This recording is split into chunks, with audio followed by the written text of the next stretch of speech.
everyone. Hi. I hope you all are doing fine.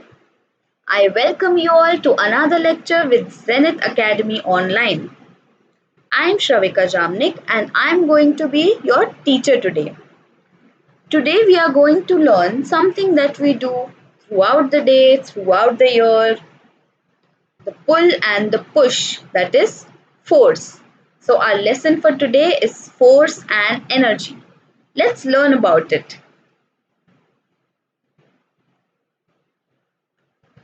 We often have to push these boxes, or if not a box, maybe a car that stopped working, or maybe a glass of water towards someone.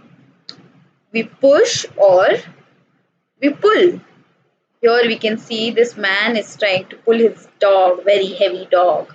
Or we pull drawers, or the glass that was pushed towards us by one person, we pull it towards ourselves. So what is this push and pull? The push and pull acting on an object is called force. Now let's see effect of force. The change in an object due to force exerted on it is known as effect of force. So obviously if some force is applied on an object, we will see some sort of change in it, and this change will be the effect of a force. So let's see some different effects of force. First is to move an object. Here we can see this is a stationary ball, and when the man kicks it, that is when he applies some force, he is moving the stationary object, and this is an effect of force. This man is essentially applying force to move this object. The second effect of force is changing the shape of an object. Here force is applied due to which the shape of this can has been changed, right? It has been crushed. Another example of this is when we make tea, we crush ginger and put it in tea, right? So we are actually changing the shape of ginger. And another example is pottery. When we make pot, we are actually changing the shape of mud by applying force on it. So that is another effect of force. The third effect of force is change the direction of an object. See from which direction the ball has come towards the bat. It's come in a straight line, and now after getting hit by the bat, the ball is moving in another direction. This is because force was applied by this man on the ball, by this cricketer, and that's why the direction changed, right? So this is another effect of force. The last effect of force is slow down or stop a moving object. If force has the power to move an object, it also must have the power to slow down or stop a moving object. See the moving ball that's come towards her hand, and she has stopped it. See the effect of it on this part of her hand. She has to apply some force to stop the ball from moving. So now that we know force and effect of force, let's learn about types of forces. The first type of force is muscular force, something we have to use all the time. It is the force which we exert on an object through the contraction of our muscles. See this game they are playing? This is known as tug of war. So when people are playing tug of war, they are actually exerting a lot of force on object with the help of their muscles. After playing tug of war, you will notice that your muscles start paining. This is because they have exerted a lot of force. So I hope this is clear. If you have any more examples of muscular force, please mention them in the comments below. Let's see the next type of force, very essential, gravitational forces. Gravitational force is the force which attracts objects to the center of the earth. Do you know this man? This man is Isaac Newton. He discovered gravity accidentally when an apple fell on his head. When the apple fell on his head, he thought, why is the apple falling down and not going up? This is because of gravity. Gravity attracts objects to the center of earth. When we throw a ball in the air, it falls down, and that is because of gravity. We are able to stand on earth, that is also because of gravity. If gravity wouldn't have existed, we would be floating in air. Imagine a life like that, huh? The next type of force is magnetic force. Force exerted by the magnets on metals such as iron and nickel and on other magnets is known as magnetic force. We all have played with magnets when we were kids, right? Taking magnets, putting it on our cupboards or anything that is made of iron. In this case, we see a magnet exerting magnetic force on another magnet. Let's move on. See, he just rubbed the comb on his hair, and now we can see the hair is getting attracted to the comb. This is known as electrostatic force. The force exerted by a charged object on other objects is known as electrostatic force. When we rub this comb on the hair, or when you rub a comb anywhere, it gets charged and then it starts attracting other objects. And this is known as electrostatic force. You can also try it with comb and some bits of paper, tiny bits of papers. So if you rub the comb on your head and then you bring this charged comb to the bits of papers, the papers will get attracted to the comb. This is electrostatic force. Try it out. The next force, again very essential, is frictional force. The force that tries to stop the movement of objects across a surface. See here, the man is trying to ski on a smooth surface, that is ice, and here the man is trying to, he doesn't have any ski but he is trying to slide on this grass. Which one do you think will help him move? This one, because it is a smooth surface, whereas this is a rough surface. A rough surface will exert more frictional force than a smooth surface. Here, the force that's trying to stop the man is much larger than the force here that's trying to stop the man. Right? So I hope you understood friction a bit, but we'll look into it a bit more so that you understand it better. Let's see the advantages of frictional force. The first one is it enables us to walk. If friction wouldn't exist, we wouldn't be able to walk. Imagine instead of this rough road, this lady is walking on ice, very smooth ice. Do you think she'd be able to walk so well?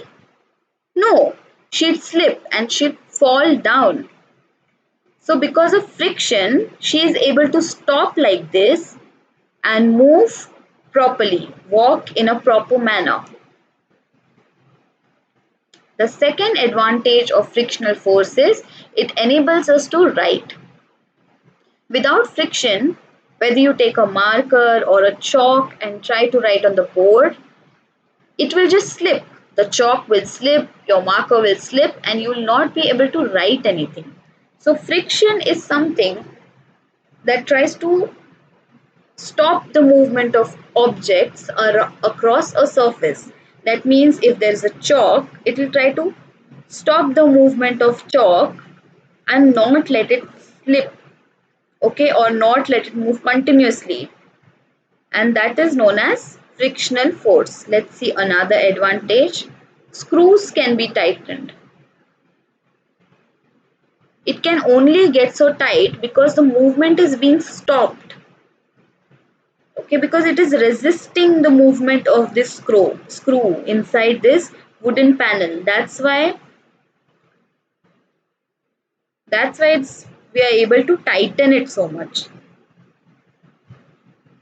The fourth one is tires of vehicles do not slip because of the grooves.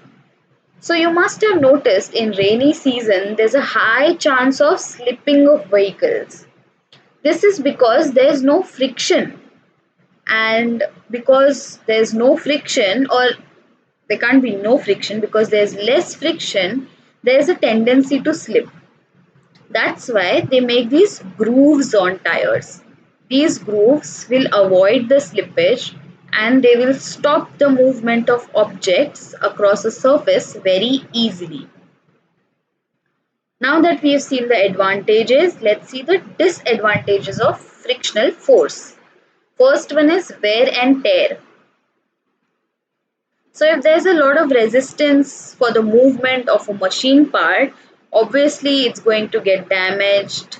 And see how it is smooth over here, but because there must have been constant force on this, constant resistance of force on this part, that's why it has worn down completely.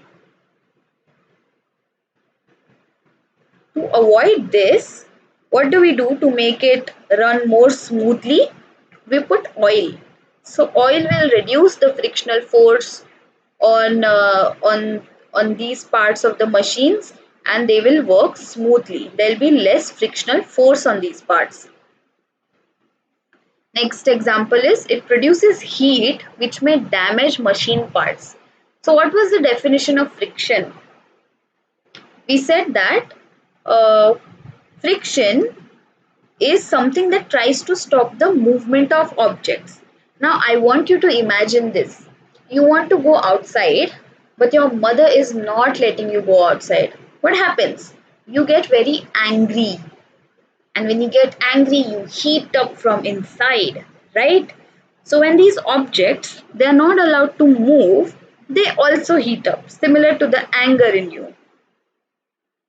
Here's an example. You are applying brakes. When you apply sudden brakes, the machine, there is high chance that the machine will get heated up. Soles of shoes can get worn out. Here's an example. Now let's see difficulty to slide heavy boxes. Yeah, we have all noticed this. Try heavy boxes. They are very hard to slide. They are very hard to move because they have a lot of frictional force. Now let's move on to work. Work is said to be done if an applied force moves an object from its original position to another position. Okay, so it only says that work is said to be done when an applied force moves an object. Only when moves an object.